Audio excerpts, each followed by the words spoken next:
Hello student, आज हम आप लोगों के लिए एक वीडियो बनाने जा रहे हैं जो बीए, बीएससी और बीकॉम फर्स्ट सेमेस्टर के जो बच्चे हैं उनका जो अनिवार्य प्रश्न पत्र है जो 24 तारीख को 9 से 10:30 बजे होने वाला है। आप लोग के एडमिट कार्ड पर लिखा होगा फर्स्ट सेमेस्टर वालों का HIS 106 जो अनिवार्य प्रश्न पत्र है जिसका नाम है दीनदयाल उपाध्याय। DDU यहाँ लिखे हैं क्योंकि शॉर्ट कर दिए हैं, यानी दीनदयाल उपाध्याय। आप सभी को यह परीक्षा देना अनिवार्य है, उसी के संबंध में वीडियो बनाने जा रहे हैं। जो एक बार आप लोग इस वीडियो को बढ़िया से देख लीजिए, बढ़िया से याद कर लीजिए, यही प्रश्न आप लोग को पूछने की संभावना है पूरा का पूरा। तो चलिए हम एक एक प्रश्न को देखते चलते हैं क्या पूछ सकता है आप लोगों का। तो देखिए पहला प्रश्न है कि दीनदयाल उपाध्याय का जन्म कब हुआ था। जो दीनदयाल उपाध्याय थे उनका जन्म कब हुआ था, किस सन में हुआ था, ये प्रश्न बार बार पूछ रहा है। तो ये इस बार भी पूछेगा 25 सितंबर 1916, यानी 25/9/1916 को उनका जन्म हुआ था। ठीक है। दूसरा है कि दीनदयाल उपाध्याय का जन्म कहाँ हुआ था। जो दीनदयाल उपाध्याय जी थे उनका जन्म कहाँ पर हुआ था। तो बच्चों याद रखिएगा कि दीनदयाल उपाध्याय जी का जन्म मथुरा में हुआ था। ठीक, मथुरा का नाम सब लोग सुने ही होंगे, वहीं पर उनका जन्म होता है। फिर है कि दीनदयाल उपाध्याय के पिता का नाम क्या था। जो दीनदयाल उपाध्याय जी थे उनके पिताजी का नाम क्या था। तो यहाँ पर देखिए 4 ऑप्शन है इसमें, भगवती प्रसाद उपाध्याय। ठीक है, भगवती प्रसाद उपाध्याय उनके पिताजी का नाम था। ठीक।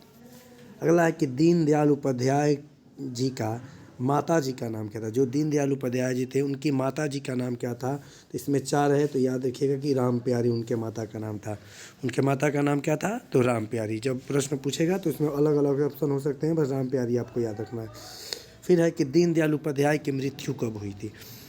पूछा है कि जो दीनदयाल उपाध्याय जी थे उनकी मृत्यु कब हुई थी, कहाँ उनकी मृत्यु हुई थी। तो याद रखिएगा कि 11 फरवरी 1968 को, 11 फरवरी 1968 को दीनदयाल उपाध्याय की मृत्यु हुई थी। फिर है कि दीनदयाल उपाध्याय की मृत्यु कहाँ हुई थी।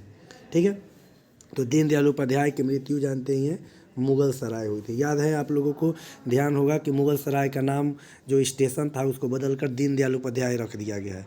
वहीं इनकी मृत्यु हुई थी, वहीं पर उनको पाया गया था स्टेशन पर। इसीलिए आज अब कुछ दिन पहले उस स्टेशन का नाम, मुगल सराय स्टेशन का नाम बदलकर केंद्र सरकार ने क्या रख दिया है, दीनदयाल उपाध्याय। तो इन्हीं के नाम से, तो वहीं मुगल सराय में ही इनकी मृत्यु हुई थी। ठीक है बच्चों।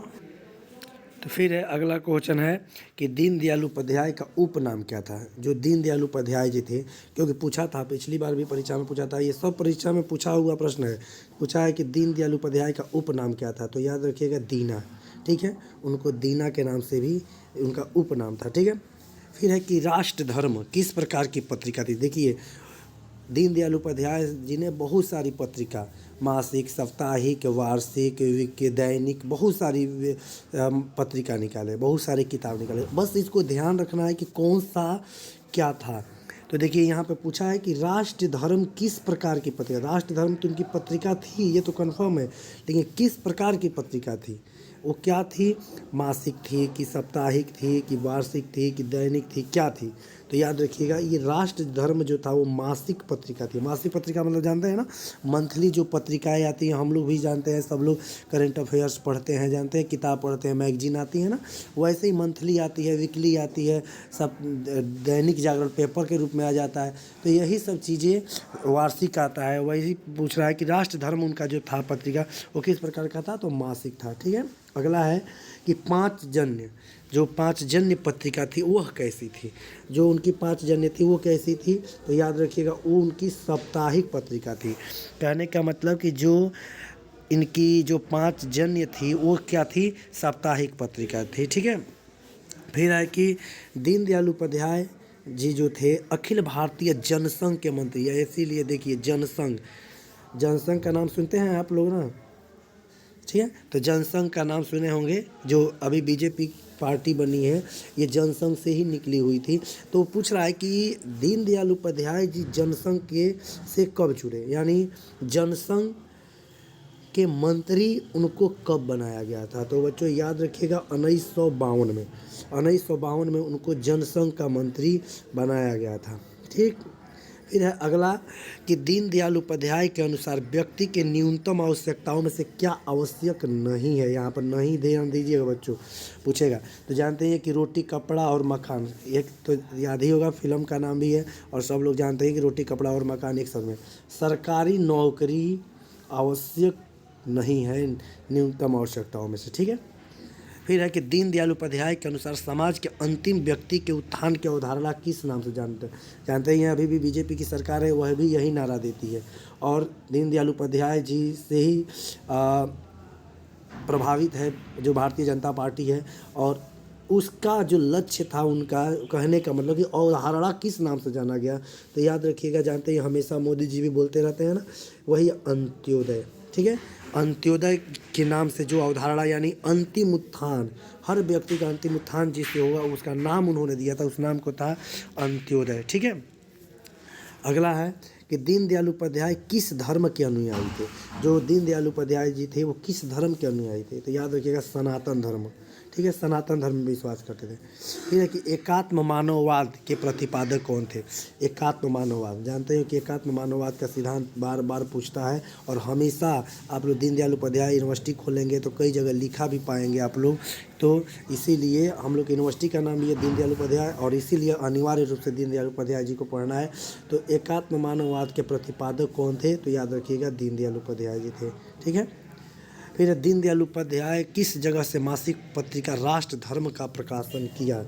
पूछा है कि जो दीनदयाल उपाध्याय जी थे वो अपने कहाँ से जो मासिक धर्म था, अभी बताया है ना, शुरू में पूछा है कि किस प्रकार का वो था, तो बताया है ना कि मासिक धर्म पत्रिका था, ठीक है, मासिक पत्रिका थे। तो वो राष्ट्र धर्म का प्रकाशन कहाँ से इन्होंने किया था, तो याद रखिएगा कि लखनऊ से, ठीक है, लखनऊ से उन्होंने किया था। फिर है कि किसने कहा कि अगर दीनदयाल उपाध्याय मिल जाए तो मैं भारत की राजनीति का नक्शा ही बदल दूं।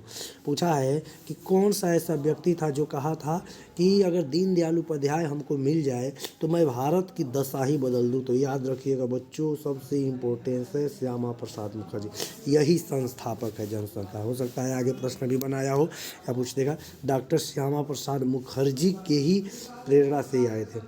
फिर है कि दीनदयाल उपाध्याय किस उद्योग को बढ़ावा दिए। जो दीनदयाल उपाध्याय जी थे वो किस उद्योग को बढ़ावा देते थे, तो बच्चों याद रखिएगा कुटीर उद्योग को बढ़ावा देते थे, कुटीर उद्योग में विश्वास करते थे। फिर है कि किसने दीनदयाल उपाध्याय को उच्च शिक्षा के लिए 10 रुपये का चंदा दिया।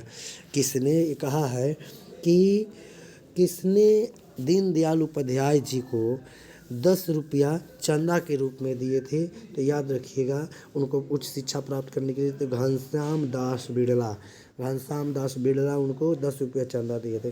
फिर है कि दीनदयाल उपाध्याय किस दैनिक समाचार पत्र से जुड़े थे। अब देखिए यहाँ पर क्या पूछा है कि उनका जो था दैनिक, अभी तक तो अभी हम लोग पढ़े हैं ना, 5 जन ने उनका साप्ताहिक हो गया था और मासिक हो गया था कौन, राष्ट्र धर्म, ठीक है। अब यहाँ पूछा है कि दीनदयाल दैनिक समाचार, उनका दिन वाइज भी जैसे हम लोग पेपर नहीं रोज़ न्यूज़ पेपर पढ़ते हैं, वही वैसे ही समाचार आता था उनका, वह क्या था, तो वो था उनका स्वदेश, ठीक है, स्वदेश नाम से उनका निकलता था पेपर, ठीक है। फिर है अगला प्रश्न कि राष्ट्र धर्म प्रकाश लिमिटेड कब स्थापित हुआ। जो राष्ट्र धर्म था वह प्रकाश लिमिटेड कब स्थापित हुआ था, तो बच्चों याद रखिएगा 1947 में था। अखिल भारतीय जनसंघ के संस्थापक कौन थे, यहाँ पूछ भी दिया बच्चों, देखिए बहुत इंपॉर्टेंट से बताए भी थे, तो डॉक्टर श्यामा प्रसाद मुखर्जी। देखते होंगे कि बीजेपी कार्यालय में आप जाते होंगे, भारतीय जनता पार्टी के कार्यालय में, तो देखते होंगे श्यामा प्रसाद मुखर्जी का फोटो एकदम बीच में लगा रहता है। क्यों, क्योंकि वही है वो जनसंघ के प्रतिपादक, जो जनसंघ बाद में चलकर क्या बन गई, भारतीय जनता पार्टी के रूप में सब बदल गए। फिर है कि पांचजन्य जो था, पंचजन्य, यहाँ पर गलती हो गया, पांचजन्य है। पांचजन्य का प्रथम अंक कब प्रकाशित हुआ था।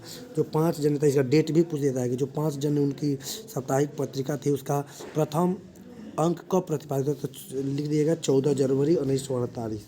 यहाँ पर है 14 जनवरी 1948, ठीक है। अगला है कि दीनदयाल उपाध्याय औद्योगिक नीति पर विचार करते हुए कितने बिंदु पर ध्यान देने की बात की। जो दीनदयाल उपाध्याय जी थे औद्योगिक नीति के विचार करते हुए कितने बिंदु, तो याद रखिएगा कि 4 बिंदु पर बात किए थे, ठीक है।